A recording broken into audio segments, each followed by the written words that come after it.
One thing I always have an issue with, my dog collars, these are TT15X Garmin's, and I'm using the 22-inch aftermarket antennas, but they get frayed real bad, and it's kind of dangerous when the dogs jump up on the tailgate.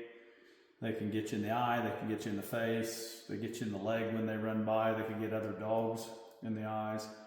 So one thing I do is get a good pair of cable cutters, and periodically when they start fraying, I like to cut those off, get rid of the frayed ends.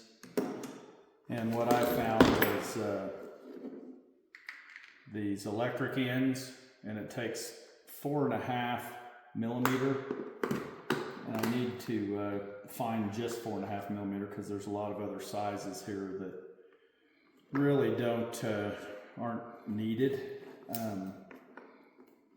And I usually just take a little bit of super glue, and then I take these. So I take the 4.5 millimeter end and I super glue it on there tight. And then what I found is heat shrink tubing. This is 1/4 inch by 6 inch, and then I just cut different lengths that I need depending on how much I want to cover. And I basically just put this over the rubber end I just put on, and then I light it and heat shrink it. I usually do it 1.5 inches, 2 inches, something like that, to get it to cover it. And then it's tight and protects it. But this is the kit.